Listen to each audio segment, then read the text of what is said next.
ಇಲ್ಲಿ ನೋಡು, ಹೀಗೆ ಕಲ್ ತೆಗಿಯೋ ಪರಿಸ್ಥಿತಿ ಬರಲ್ಲ. ಆಯ್ತದ್ಕೆ. ಹೌದು, ಕೇಳೋಕ್ ಮರ್ತಿದ್ದೆ, ನಿಮ್ದು ಯಾವ ಊರು?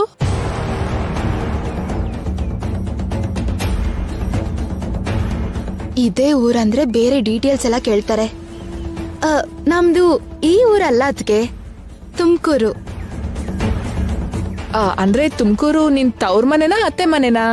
ಹುಟ್ಟಿದ್ದು ಹಾಸನದ ಹತ್ರ ಚಿಕ್ಕ ಹಳ್ಳಿಲಿ. ಅತ್ತೆ ಊರು ತುಮಕೂರ್ ಹತ್ರ ಒಂದ್ ಚಿಕ್ಕ ಹಳ್ಳಿ. ಓಹೋ, ನಿನ್ ಅಪ್ಪ ಏನ್ ಮಾಡ್ತಾರೆ? ವ್ಯವಸಾಯ. ಮತ್ತೆ ನಿನ್ ಮಾವನವರು? ನನ್ ಮಾವಂದು ವ್ಯಾಪಾರ. ಬಡ್ಡಿ ವ್ಯಾಪಾರನಾ? ಅಲ್ಲ, ವ್ಯಾಪಾರ ಅಂದ್ರೆ ಚಿಕ್ಕ ಚಿಲ್ಲರೆ ವ್ಯಾಪಾರ ಅಷ್ಟೇ. ಓಹೋ, ಚಿಲ್ಲರೆ ವ್ಯಾಪಾರನಾ? ನಿನ್ ಮಾವನವರು ಆ ಚಿಲ್ಲರೆ ವ್ಯಾಪಾರನ ದೊಡ್ಡ ವ್ಯಾಪಾರ ಮಾಡ್ಬೇಕು ಅಂದ್ರೆ ಅಷ್ಟೋ ಇಷ್ಟೋ ಸಾಲ ಬೇಕಾಗತ್ತಲ್ಲ. ನನ್ ಕೇಳಕ್ ಹೇಳು, ನಾನ್ ಕೊಡ್ತೀನಿ. ಇಲ್ ನೋಡು, ಬೇಕು ಅಂದ್ರೆ ಬಡ್ಡಿ ಎಲ್ಲಾರ್ಗಿಂತ ₹1 ಕಡಿಮೆನೆ ತಗೋತೀನಿ. ನನ್ ಮಾವಂದು ಸಾಲ ಮಾಡೋ ಸ್ಥಾನ ಅಲ್ಲ. ಏನ್ ಹಾಗ್ ನೋಡ್ತಿದ್ಯಾ? ನಾಚಿಕೆ ಪಡ್ದೆ ಕೇಳಕ್ ಹೇಳು. ಸರಿ ಅದ್ಕೆ, ಹೇಳ್ತೀನಿ. ಸರಿ, ಹೋಗ್ ಕೆಲ್ಸ ಮಾಡ್ಕೊಳಮ್ಮ, ಕೆಲ್ಸ ಮಾಡ್ಕೊ, ಟೈಮ್ ವೇಸ್ಟ್ ಮಾಡ್ಬಾರ್ದು. ಸರಿ ಅದ್ಕೆ. ಯೋಚನೆ ಮಾಡೋಕ್ ಏನಿದೆ? ನೀವ್ ಒಳ್ಳೆ ಮನ್ಸಿಂದ ಒಂದೊಳ್ಳೆ ಕೆಲ್ಸ ಕೊಡಿಸ್ತಾ ಇದ್ದೀರಾ. ಬೇಡ ಅಂತ ಹೇಗ್ ಹೇಳ್ತೀವಿ?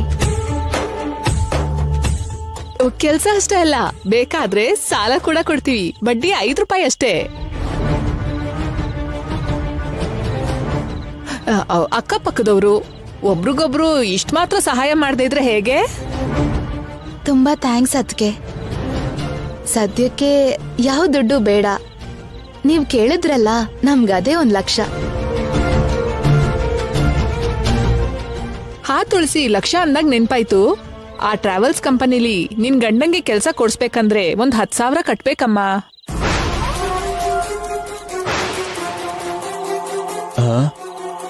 10,000ನಾ? ಹೌದು, 10,000 ಕಟ್ಬೇಕು.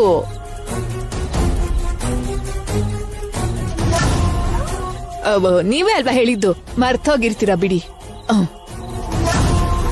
ಆ 10,000ನ ನಾವೇ ಕಟ್ಟಿರ್ತೀವಮ್ಮ, ಆಮೇಲೆ ಬಡ್ಡಿ ಜೊತೆಗ್ ತೀರ್ಸೋದ್ರಾಯ್ತು ಬಿಡು. ಸರಿ ಅದ್ಕೆ. ಥ್ಯಾಂಕ್ಸ್ ಅಕ್ಕ. ಕೆಲ್ಸಕ್ಕೋಸ್ಕರ ಒದ್ದಾಡ್ತಿರೋ ಈ ಪರಿಸ್ಥಿತಿಲಿ ನಮ್ಗೆ ಒಳ್ಳೆ ಕೆಲ್ಸ ಕೊಡಿಸ್ತಿದ್ದೀರಾ. Thank you very much. ನಮ್ಮಲ್ಲೇ ಥ್ಯಾಂಕ್ಸ್ ಯಾಕಪ್ಪ? ತಿರ್ಗಿ ಸುಸ್ತಾಗಿರ್ಬೇಕು. ನೀವು ಹೋಗಿ ರೆಸ್ಟ್ ತಗೊಳ್ಳಿ.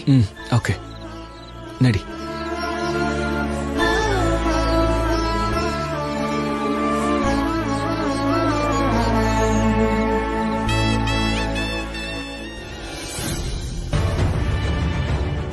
ಏನ್ ವನಜ, ಟ್ರಾವೆಲ್ ಸೇರಕ್ 10,000 ಕಟ್ಬೇಕು ಅಂತ ಸುಳ್ಳು ಹೇಳಿದ್ಯಲ್ವಾ? ಮತ್ತೆ ಸುಮ್ನೆ ಕೆಲ್ಸ ಕೊಡಿಸ್ತೀರಾ ಹೇಗೆ? ಕನಿಷ್ಠ 10,000ನಾದ್ರೂ ಸಿಗ್ಬೇಕಲ್ವಾ? ನೀನ್ ಬದ್ಲಾಗಲ್ಲ. ಹೌದು, ನಾನ್ ಬದ್ಲಾಗಲ್ಲ, ನೀನೇ ಬದ್ಲಾಗ್ಬೇಕು.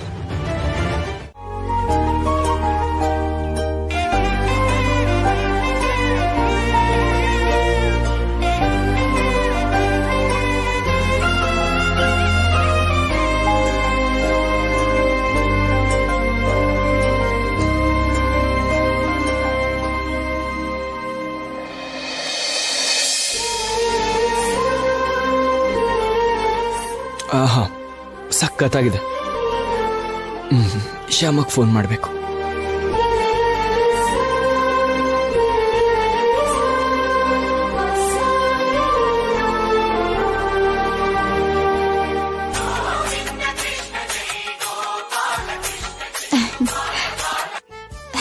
ಹಲೋ ಶ್ಯಾಮ, ತಿಂಡಿ ತಿಂದ್ಯಾ?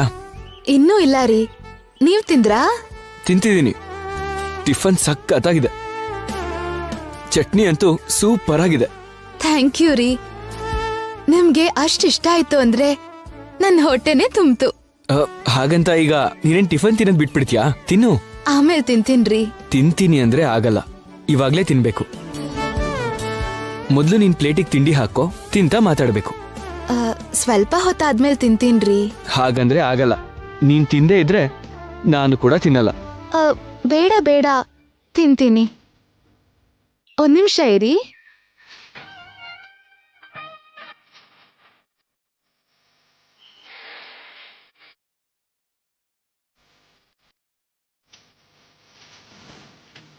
ಪ್ಲೇಟಿಗೆ ಹಾಕೊಂಡ್ಯಾ?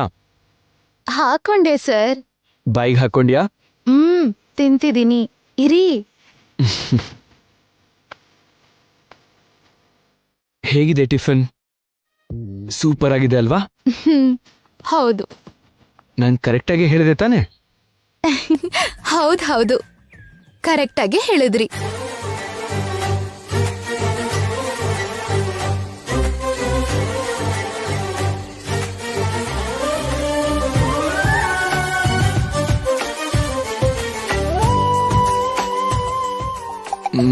ಒಂದ್ ನಿಮಿಷ. ಶ್ಯಾಮ, ನನಗೆ ಇನ್ನೊಂದು ರೈಡ್ ಬುಕ್ ಆಯ್ತು. ಓಕೆ, ನಾನು ಆಮೇಲೆ ಮಾತಾಡ್ತೀನಿ. ಬಾಯ್ ಬಾಯ್.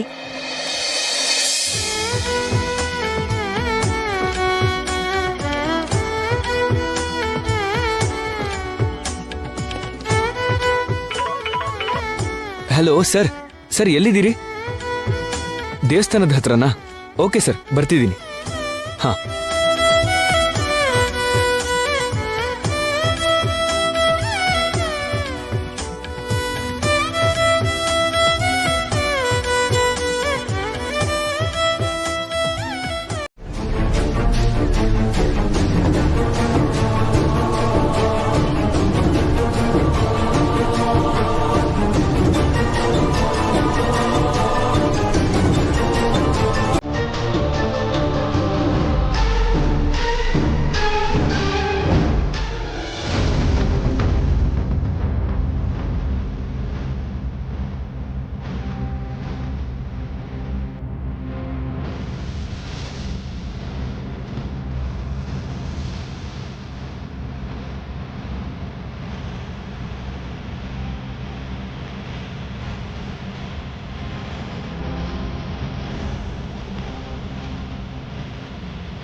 ಏನತ್ತೆ ಇಷ್ಟು ಡಲ್ ಆಗಿದ್ದೀರಾ? ಏನಿಲ್ಲ ಪಲ್ಲವಿ, ನಿಮ್ ಮಾವ ಇನ್ನೂ ಬಂದಿಲ್ಲ. ಮಾವ ಬರ್ದೇ ಇದ್ರೆ ನೀನ್ ಯಾಕೆ ಡಲ್ ಆಗ್ಬೇಕು? ಯಾಕೋ ಗೊತ್ತಿಲ್ಲ, ಅವ್ರು ಬರೋದ್ ಸ್ವಲ್ಪ ಲೇಟ್ ಆದ್ರೆ ಏನೋ ಭಯ ಆಗತ್ತೆ. ಹೇಳಿದ ಟೈಮ್ಗಿಂತ ಸ್ವಲ್ಪ ಬೇಗ ಬಂದ್ರೆ ಖುಷಿ ಆಗತ್ತೆ. ಹೌದಾ? ಮತ್ತೆ ನಮ್ಮಪ್ಪ ಲೇಟಾಗಿ ಬಂದ್ರು ನಮ್ಮಮ್ಮಂಗೆ ಗಾಬರಿನೇ ಆಗಲ್ಲ? ಅವ್ರು ಬೇಗ ಬಂದ್ರು ಖುಷಿಯಾಗಿರಲ್ಲ. ಜೊತೆಗೆ ಅವ್ರೇನಾದ್ರೂ ಬೇಗ ಬಂದ್ರೆ ಬೈತಾರೆ. ಇನ್ನೊಂದು ಗಂಟೆ ಕಷ್ಟ ಪಡ್ಬೋದಲ್ವಾ, ಇನ್ನೊಂದು ಸ್ವಲ್ಪ ದುಡ್ಡು ಸಿಗುತ್ತೆ ಅಂತೆಲ್ಲ ಅಂತಾರೆ. ನೀವ್ ಯಾವತ್ತೂ ಮಾವ ನಂಗೆ ಅನ್ನಲ್ಲ ಅಲ್ವಾ? ಅಂದ್ರೆ ಅದು ನೀವಿಬ್ರು ಮಕ್ಳಲ್ವಾ, ನಿಮ್ಮನ್ ಚೆನ್ನಾಗಿ ಓದಿಸ್ಬೇಕಾದ್ರೆ ತುಂಬಾ ದುಡ್ಡು ಬೇಕಲ್ಲ. ತುಂಬಾ ದುಡ್ಡು ಸಂಪಾದನೆ ಮಾಡೋಕೆ ತುಂಬಾ ಕಷ್ಟ ಪಡ್ಬೇಕಲ್ಲ, ಅದಕ್ಕೆ ನಿಮ್ಮಮ್ಮ ಹಾಗೆ ಹೇಳ್ತಾರೆ. ನಾಳೆ ನಿಮಗೆ ಮಕ್ಳು ಹುಟ್ಟಿದ್ಮೇಲೂ ನೀವು ಕೂಡ ಮಾವನ್ ಹಂಗೆ ಬೈತೀರಾ? ಹೌದು. ನಿಮಗೆ ನಾಳೆ ಸ್ಕೂಲ್ ಇದೆಯೋ ಇಲ್ವೋ? ಆಯ್ತೆ. ಹಾಗಾದ್ರೆ ಹೋಗಿ ಮಲ್ಕೊಳ್ಳಿ, ಲೇಟ್ ಆಗ್ತಿದ್ಯಲ್ಲ, ಮತ್ತೆ ಬೇಗ ಹೇಳ್ಬೇಕಲ್ಲ. ಹೋಗಿ. ಸರಿ ಅತ್ತೆ. ಸರಿ ಅತ್ತೆ, ಬಾಯ್. Good night. ಬಾಯ್.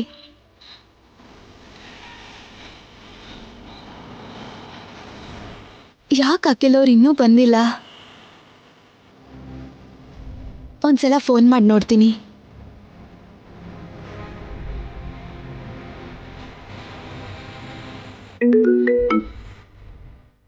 ಹಲೋ, ಹಲೋ ರೀ, ಹೇಳು ಶ್ಯಾಮ.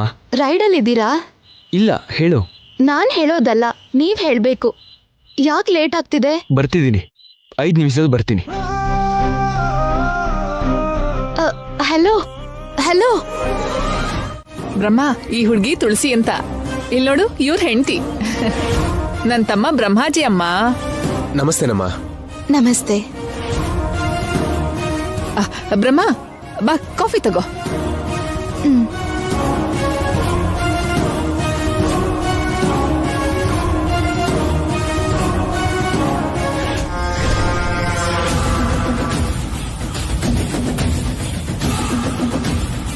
ನೀವು ಬನ್ನಿ, ನಿಮಗೆ ಕಾಫಿ ಕೊಡ್ತೀನಿ. ಸರಿ, ಬರ್ತೀವಕ್ಕ. ಬರ್ತೀವಿ.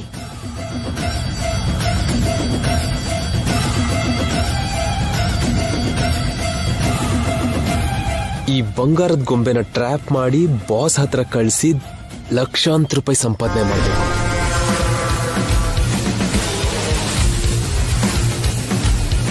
ಏನ್ ಬ್ರಹ್ಮ, ಯಾವ ಕೆಲ್ಸದ ಮೇಲೆ ಬಂದಿದ್ದೆ ಇಲ್ಲಿ? ಚಿಕ್ಕ ಕೆಲ್ಸದ ಮೇಲೆ ಬಂದೆ ಅಕ್ಕ, ಆದ್ರೆ ಇಲ್ಲಿ ಬಂದ್ಮೇಲೆ ಅದು ದೊಡ್ಡ ಕೆಲಸ ಆಗಿದೆ. ಒಂದಿನಕ್ಕೆ ಕೆಲಸ ಆಗುತ್ತೆ ಅನ್ಕೊಂಡೆ, ಆದ್ರೆ ಸ್ವಲ್ಪ ದಿನ ಇನ್ನು ಇಲ್ಲೇ ಇರ್ಬೇಕಾಗುತ್ತೇನೋ. ಇರು ಕಂದ, ನೀನಿರು. ಇಲ್ಲಿ ನಿನ್ಗೇನ್ ಕಷ್ಟ ಇದೆ? ನಿನ್ ಕೆಲ್ಸ ಆಗೋವರ್ಗೂ ಇದೇ ಮನೇಲಿರು. ಥ್ಯಾಂಕ್ಸ್ ಅಕ್ಕ. ಥ್ಯಾಂಕ್ಸ್ ಅಂದ್ರೆ ಸಾಕಾಗತ್ತಾ? ಸ್ವಲ್ಪ ಖರ್ಚಾಗತ್ತೆ. ನಿನ್ ಕೆಲ್ಸ ಆಗೋವರ್ಗೂ ನೀನು ಹೋಟೆಲಲ್ಲಿ ಇರ್ಬೇಕು ಅಂದ್ರೆ ದಿನಕ್ಕೆ ನಿಂಗೆ ಎಷ್ಟು ಖರ್ಚಾಗತ್ತೆ ಹೇಳು? ರೂಮ್ ರೆಂಟು ಊಟಕ್ಕೆಲ್ಲ ಸೇರಿ 2,000 ಆಗುತ್ತಕ್ಕ. ಮತ್ತೆ ಆ 2,000 ನನ್ಗೆ ಕೊಟ್ಟು ಇಲ್ಲೇ ಇರು. 2,000 ಏನಕ್ಕ? ನಾನ್ ಅಂದ್ಕೊಂಡ್ ಕೆಲ್ಸ ಪೂರ್ತಿ ಆದ್ರೆ ನೀವ್ ಆಡ್ತಾ ಇರಿ, ನಾನು ಈಗ್ಲೇ ಬರ್ತೀನಿ. ಓಕೆ. ಮತ್ತೆ ಮತ್ತೆ ಮತ್ತೆ ಮತ್ತೆ ಮಾಡು. ಮತ್ತೆ ಮಾಡು, ಮತ್ತೆ ಮಾಡು. ಸರಿ.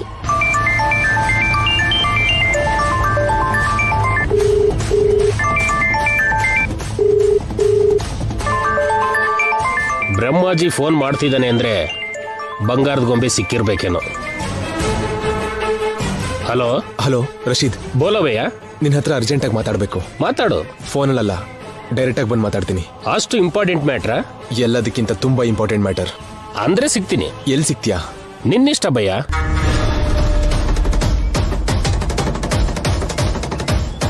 ಓಕೆ ಓಕೆ ಭಯ್ಯ. 5 ಮಿನಿಟ್ಸ್ ಅಲ್ಲಿ ಅಲ್ಲಿರ್ತೀನಿ.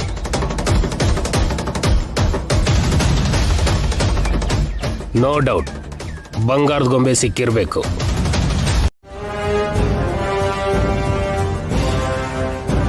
ವನಜಕ್ಕ,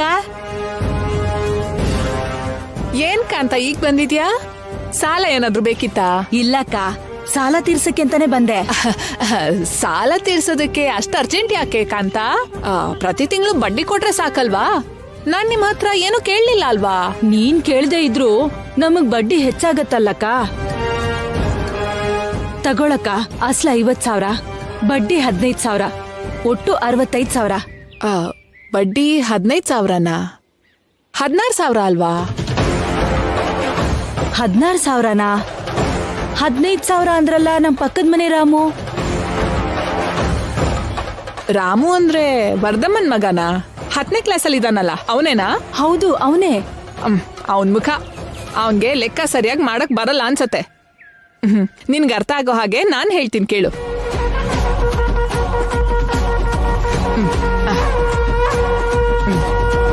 ಇಲ್ಲಿ ನೋಡು, ನೀನ್ ತಗೊಂಡಿದ್ದು 50,000.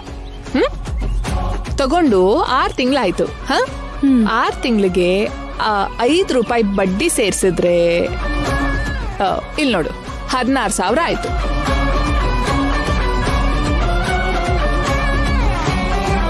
ಅಸಲ 50,000, ಬಡ್ಡಿ ಎಲ್ಲ ಸೇರ್ಸಿದ್ರೆ 16,000, ಅಂದ್ರೆ 66,000. ಹೌದಾ?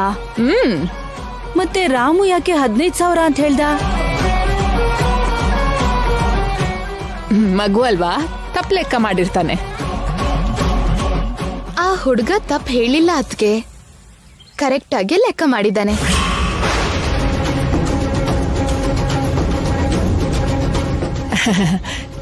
ಕರೆಕ್ಟಾ? ಕರೆಕ್ಟ್ ಹೇಗಾಗತ್ತಮ್ಮ? ತೋರಿಸ್ತೀನಿ ರೀ. ನಿಮ್ ಹತ್ರ ತಗೊಂಡಿದ್ದು ಅಸಲು 50,000. 5 ರೂಪಾಯಿ ಬಡ್ಡಿ ಅಂದ್ರೆ 6 ತಿಂಗಳಿಗೆ 15,000 ಆಗತ್ತೆ. ನೋಡಿ. ಹೌದು, 15,000. ಮತ್ತೆ ನನ್ನ ಫೋನಲ್ಲಿ ಯಾಕೆ 16,000 ತೋರಿಸ್ತು? ನನ್ನ ಫೋನಲ್ಲಿ ಕ್ಯಾಲ್ಕುಲೇಟರ್ ಸರಿಯಾಗಿ ಕೆಲಸ ಮಾಡ್ತಿಲ್ಲ ಅನ್ಸತ್ತೆ. ತುಂಬಾ ಥ್ಯಾಂಕ್ಸ್ ತುಳಸಿ.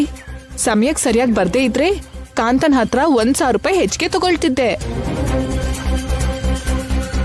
ಆ ಪಾಪ ನಂಗ್ ತಾಗ್ತಿದ್ದ ಹಾಗೆ ನೀನ್ ಬಂದ್ ಕಾಪಾಡ್ದೆ. ನೀನ್ ಹೋಗಿ ಕೆಲ್ಸ ನೋಡ್ಕೊಳಮ್ಮ, ಹೋಗು. ಸರಿ ಅದ್ಕೆ. ಸಿಕ್ದ ಹಾಗೇನೆ.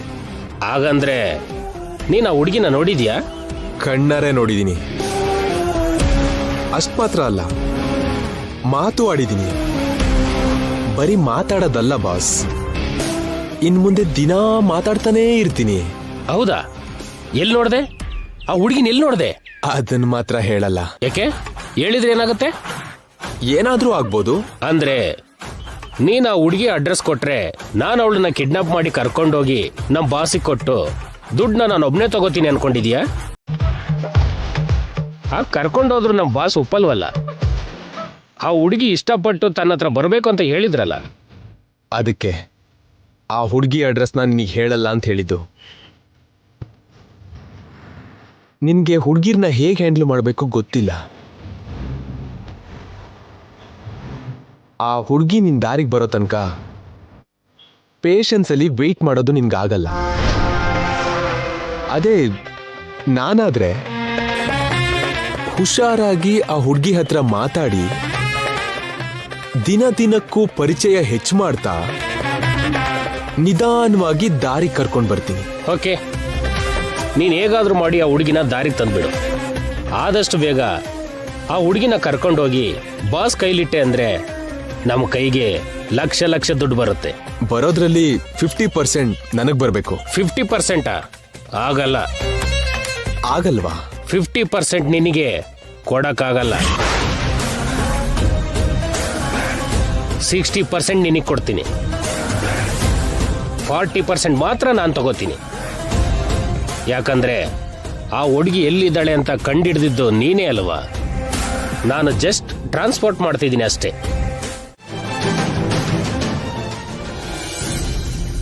ಅಣ್ಣ, ಏನಮ್ಮ? ಮಸಾಜ್ ಏನಣ್ಣ? ನೀವು ಮಸಾಜ್ ಸೆಂಟ್ರಲ್ಲಿ ಏನಾದ್ರೂ ಪಾರ್ಟ್ ಟೈಮ್ ಜಾಬ್ ಮಾಡ್ತೀರಾ? ಅದು ಮಸಾಜ್ ಸೆಂಟರ್ ಅಲ್ಲಮ್ಮ, ಅದು ಪ್ರಕೃತಿ ಚಿಕಿತ್ಸಾಲಯ. ಅಲ್ಲೆಲ್ಲ ಬೆನ್ನು ನೋವಾದವರು, ಜಾಯಿಂಟ್ ಪೇನ್ ಆದವರು, ಲಕ್ವಾ ಹೊಡೆದು ಕೈಕಾಲು ಸಮಸ್ಯೆ ಆದವರು ಅಲ್ಲಿಗೆ ಬರ್ತಿರ್ತಾರಮ್ಮ. ಹಾಗೆ ಬಂದವರಿಗೆ ಡಾಕ್ಟರ್ ಹೇಳೋ ಆಯುರ್ವೇದ ಮೆಡಿಸಿನಿಂದ ಮಸಾಜ್ ಮಾಡ್ತೀನಿ ನಾನು. ಹಾಗೆ ಆಯಿಲ್ ಮಸಾಜ್ ಮಾಡಿದ್ರೆ ವಾತ ಎಲ್ಲ ವಾಸಿ ಆಗತ್ತಾ ಅಣ್ಣ? ವಾಸಿ ಆಗುತ್ತಮ್ಮ. ಮಸಾಜ್ ಮಾಡಿದಕ್ಕೆ ಅವ್ರು ಕೊಡೋ ದುಡ್ಗಿಂತ ನಾವು ಹಾಗೆ ಮಸಾಜ್ ಮಾಡೋದ್ರಿಂದ ಈ ಕೈಕಾಲ್ ಬಿದ್ದು ಹೋದವರು ಎದ್ದು ಓಡಾಡ್ತಾರನ್ನೋ ತೃಪ್ತಿಗೋಸ್ಕರ ನಾನಲ್ಲಿ ಕೆಲಸ ಮಾಡ್ತೀನಮ್ಮ. ಹಾಗೆ ಆಯುರ್ವೇದಿಕ್ ಆಯಿಲ್ಸ್ ಇಂದ ಮಾವಂಗೂ ಮಸಾಜ್ ಮಾಡಿಸಿದ್ರೆ ಮಾವನು ಎದ್ದು ಓಡಾಡ್ತಾರೇನೋ. ಅಣ್ಣ, ನಿಮ್ ಜೊತೆ ನಾನು ಅಲ್ಲಿಗೆ ಬಂದು ಆ ಟ್ರೀಟ್ಮೆಂಟ್ ಹೇಗ್ ಮಾಡ್ತಾರೋ ನೋಡ್ಬೋದಾ? ಅಯ್ಯೋ, ಅದ್ಯಾಕೆ ಕೇಳ್ತೀಯಮ್ಮ? ಬಂದು ನೋಡ್ಬೋದು. ಒಂದ್ 5 ನಿಮಿಷ ಇರಿ ಅಣ್ಣ, ನಾನು ಈಗ್ಲೇ ಬರ್ತೀನಿ. ಸರಿನಮ್ಮ.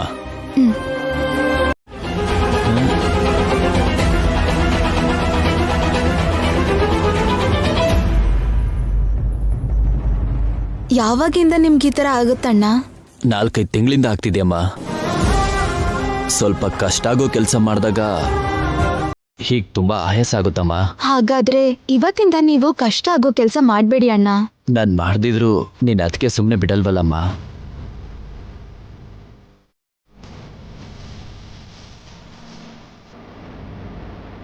ಸತ್ಯಣ್ಣ, ಸುಸ್ತು ಕಡಿಮೆ ಆಯ್ತಾ? ಶುರು ಮಾಡ್ತೀಯಾ?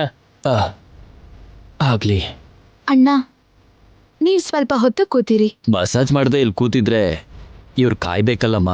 ಹಾಗಾದ್ರೆ ನಿಮ್ ಬದಲು ನಾನ್ ಮಾಡ್ತೀನಿ. ನೀನಾ? ಯಾಕೆ? ಅಣ್ಣನಿಗೋಸ್ಕರ ಅಷ್ಟು ನಾನು ಮಾಡಬಾರ್ದಾ? ನಾನು ಮಸಾಜ್ ಮಾಡ್ತೀನಿ, ನೀವ್ ಕೂತ್ಕೊಳ್ಳಿ ಅಣ್ಣ,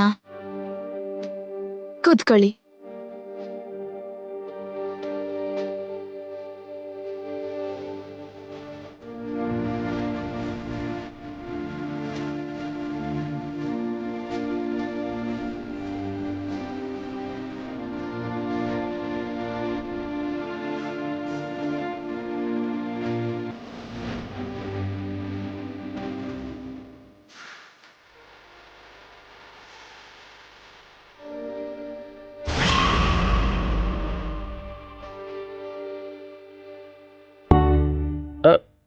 ಒಬ್ಬ ಹಾಯ್ ಅನ್ನಿಸ್ತಿದೆ ಸತ್ಯಣ್ಣ. ಈಗ ನೋವು ಸ್ವಲ್ಪ ಕಡಿಮೆ ಆಯಿತು. ಅಲ್ಲಿ ಅದೇ ನೋವು ಪೂರ್ತಿ ಕಡಿಮೆ ಆಯಿತು ಸತ್ಯಣ್ಣ. ನೀವು? ನಾನೇ ಅಣ್ಣ, ಸತ್ಯ ಅಣ್ಣನ ತಂಗಿ. ಓಹೋ, ನಮ್ಮ ಅಣ್ಣಂಗೆ ಸ್ವಲ್ಪ ಸುಸ್ತಾಗ್ತಿದೆ, ಅದಕ್ಕೆ ನಾನೇ ಮಾಡ್ತಿದ್ದೀನಿ. ತುಂಬ ಚೆನ್ನಾಗಿ ಮಾಡ್ತೀಯಮ್ಮ. ನಿನ್ನ ಕೈಲಿ ಏನೋ ಸಂಜೀವಿನಿ ಇರೋ ಆಗಿದೆ. ಆ ಧನ್ವಂತರಿ ಕರುಣೆ ನಿನ್ನ ಮೇಲೆ ತುಂಬ ಇದೆ.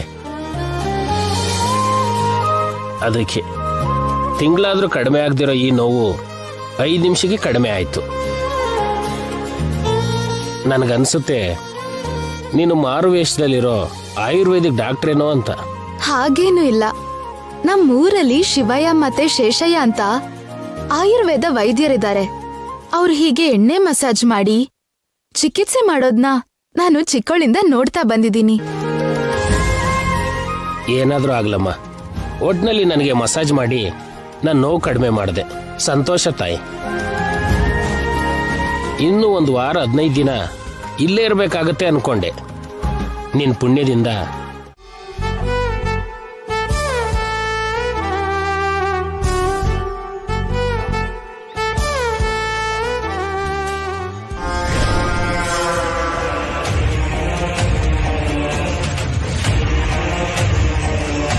ಏ ತುಳಸಿ, ನನ್ ಪಾಡಗ್ ನಾನು ದುಡ್ಡು ಮಾಡ್ಕೊಳ್ತಿದ್ರೆ ಮಧ್ಯದಲ್ಲಿ ಬಂದು ಲೆಕ್ಕ ಮಾಡಿ ನನಗ್ 1000 ರೂಪಾಯಿ ನಷ್ಟ ಮಾಡ್ತೀಯಾ? ಈಗ ನೋಡು, ಆ 1000ನ ನಿನ್ ಹತ್ರ ಹೇಗ್ ತಗೋತೀನಿ.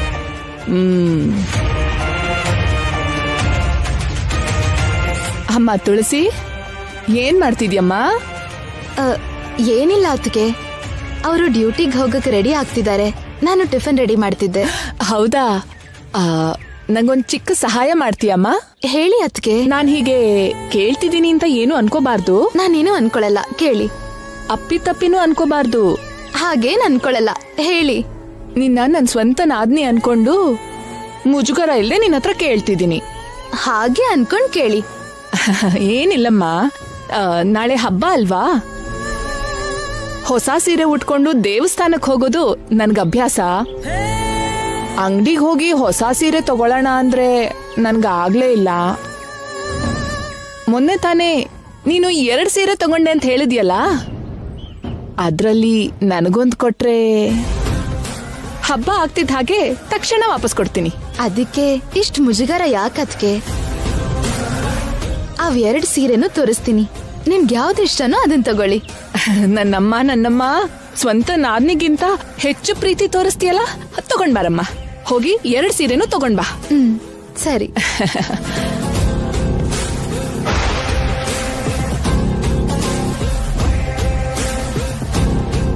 ತಗೊಳ್ಳಿ, ನೋಡಿ, ತಗೊಳ್ಳಿ.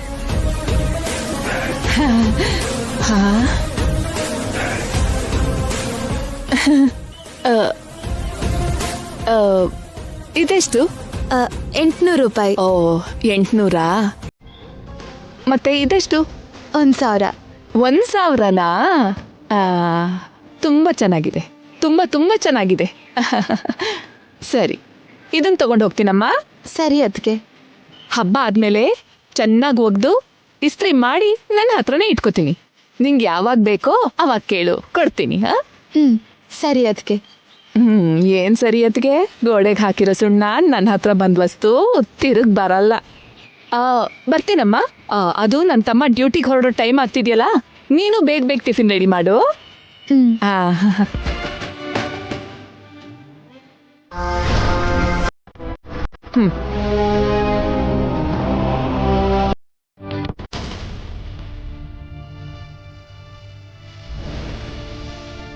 ರೂಮಲ್ಲಿ ಕೇಕ್ ಯಾರು ಇಟ್ಟಿದ್ದು? ನಾನೇ ಇಟ್ಟೆ ಅತ್ತೆ. ನೀನಿಟ್ಯಾ? ಯಾಕಿಟ್ಟೆ ಐಶ್ವರ್ಯ? ಏನಕ್ಕೆ ಅಂದ್ರೆ ಇವತ್ತು ಏನೋ ಅಂತ ಮರ್ತೋಗ್ಬಿಟ್ರಾ?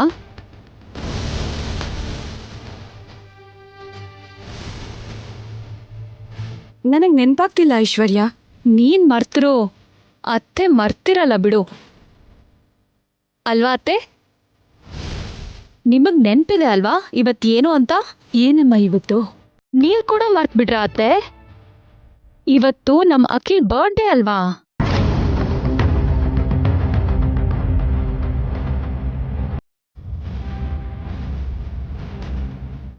ಅಖಿಲ್ ಮನೆ ಬಿಟ್ಟು ಹೋಗಿರೋದಕ್ಕೆ ಅವನ್ ಬರ್ಡೇ ಕೂಡ ಮರ್ತೋಗ್ಬಿಟ್ಟಿದ್ದೀರಾ ನೀವು.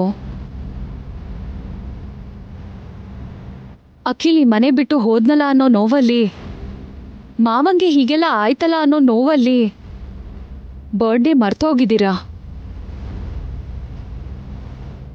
ಹೋದ್ ವರ್ಷ ಎಲ್ರೂ ಸೇರಿ ಅಖಿಲ್ ಬರ್ಡೇನ ಎಷ್ಟು ಚೆನ್ನಾಗಿ ಮಾಡಿದ್ವಿ.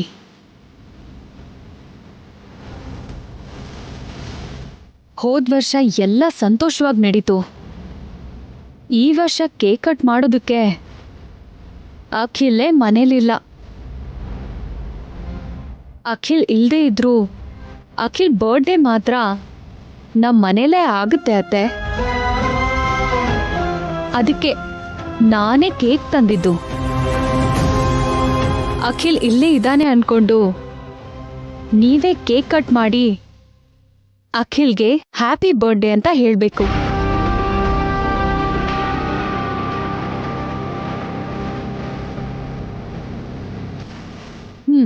ತಗೊಳ್ಳಿ ಅತ್ತೆ, ಕಟ್ ಮಾಡಿ.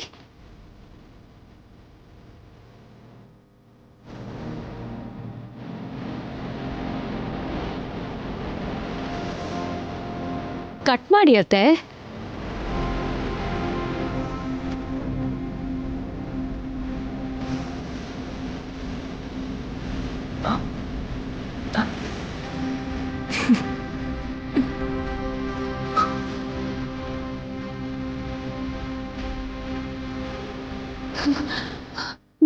ನನ್ನಿಂದ ಆಗಲ್ಲ ಐಶ್ವರ್ಯ.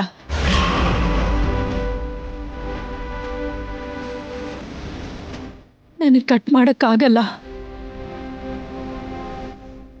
ಅಕ್ಕ ನೋಡಿದ್ಯಲ್ಲ, ಅತ್ತೆ ನೋವಲ್ಲಿ ಕೇಕ್ ಕಟ್ ಮಾಡಲ್ಲ ಅಂತಿದ್ದಾರೆ. ಶ್ಯಾಮ ಅವರು ಎಲ್ಲಿದ್ದಾರೆ ಅಂತ ಆ ಬ್ರಹ್ಮಂಗೆ ಗೊತ್ತಾಗಿದೆ ಅನ್ನೋ ವಿಷಯ ನನಗೆ ತಿಳ್ಸಕ್ಕೆ ಅಂತಾನೆ ಅವನು ಫೋನಿಂದ ಶ್ಯಾಮ ಅಖಿಲ್ನ ತೋರಿಸ್ತಿದ್ದಾನೆ. ಅವ್ರ ಮುಂದೆ ಮಾತಾಡಕ್ಕೆ ಇಷ್ಟ ಇಲ್ಲದೆ ಫೋನ್ ಕಟ್ ಮಾಡ್ತಿದ್ದಾನಾ, ಅಥವಾ ರೇಟ್ ಜಾಸ್ತಿ ಮಾಡೋದಕ್ಕೆ ಫೋನ್ ಕಟ್ ಮಾಡ್ತಿದ್ದಾನಾ?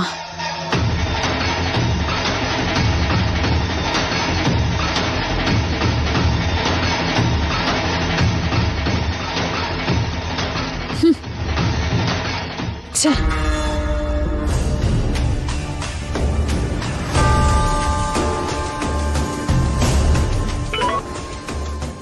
ಹಲೋ ಬ್ರಹ್ಮ. ಅವರೇ ಅಲ್ವಾ ಮೇಡಮ್ ನಿಮಗೆ ಬೇಕಾಗಿದ್ದು? ಹೌದು ಅವರೇ. ಅವ್ರೆಲ್ಲಿದ್ದಾರೆ? ಇಲ್ಲೇ ಒಂದ್ ಕಡೆ ಇದ್ದಾರೆ. ಅದೇ ಎಲ್ಲಿ? ಹೇಳಲ್ಲ ಮೇಡಮ್.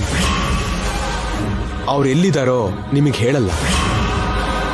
ಹೇಳಿದ್ರೆ ನೀವು ಆವೇಶದಲ್ಲಿ ಇಲ್ಲಿಗೆ ಬರ್ತೀರಿ. ನಿಮ್ಮನ್ನ ನೋಡಿ ಅವ್ರು ಓಡ್ ಹೋಗ್ತಾರೆ. ಅವ್ರನ್ನ ಹಿಡಿಯೋಕೆ ಅಂತ ನಾವು ಮತ್ತೆ ಕಷ್ಟಪಡಬೇಕು.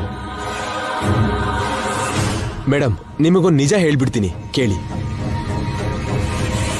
ಕೈಗೆ ಸಿಕ್ಕಿರೋ ಹಕ್ಕಿಗೆ ಹಾರ್ ಹೋಗೋ ಅವಕಾಶ ಕೊಟ್ರೆ ಜೀವನದಲ್ಲಿ ಅದು ಮತ್ತೆ ನಮಗ್ ಸಿಗಲ್ಲ. ಅದಕ್ಕೆ ಅವ್ರೆಲ್ಲಿದ್ದಾರೆ ಅನ್ನೋ ವಿಷಯನ ನಾನ್ ನಿಮಗೆ ಹೇಳಲ್ಲ. ಆದ್ರೆ ಆ ಹುಡುಗಿ ಹತ್ರ ಇರೋ ಫೋನ್ ಮಾತ್ರ ಖಂಡಿತ ತಂದು ನಾನು ನಿಮ್ ಕೈಗೆ ಒಪ್ಪಿಸ್ತೀನಿ. ಆ ಫೋನ್ ನನ್ನ ಕೈಗೆ ಬಂದ್ಮೇಲೆ ನಾವು ರೇಟ್ ಮಾತಾಡ್ಕೊಳ್ಳೋಣ.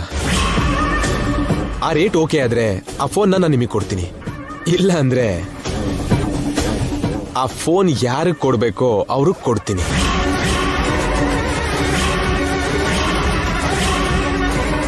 ಬೇಡ, ಆ ಫೋನ್ ಯಾರಿಗೂ ಕೊಡ್ಬೇಡ. ಆಗುತ್ತೆ, ರೇಟ್ ಜಾಸ್ತಿ ಆಗುತ್ತೆ. ನೀನ್ ಕೇಳಿದಷ್ಟು ನಾನು ಕೊಡ್ತೀನಿ. ನಿನಗೆ ಎಷ್ಟು ಬೇಕೋ ಅಷ್ಟು ಕೊಡ್ತೀನಿ. ಫೋನ್ ಮಾತ್ರ ನನಗೆ ಕೊಡ್ಬೇಕು. ಓಕೆ ಮೇಡಮ್, ನಿಮಗೆ ಕೊಡ್ತೀನಿ. ಇಡ್ತೀನಿ. Bye madam.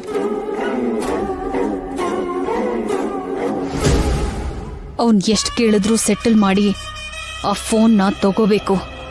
ಇಲ್ದಿದ್ರೆ ನನ್ನ ಕತೆ ಮುಗಿಯುತ್ತೆ. ಎಷ್ಟು ದುಡ್ಡು ಕೊಡೋಕ್ಕೂ ರೆಡಿ ಇದ್ದಾರೆ ಅಂದ್ರೆ ಖಂಡಿತವಾಗ್ಲೂ ಅವ್ರಿಗೆ ಸಂಬಂಧಪಟ್ಟಿದ್ದೇನೋ ಆ ಫೋನಲ್ಲಿದೆ. ನೋಡ್ಬೇಕು.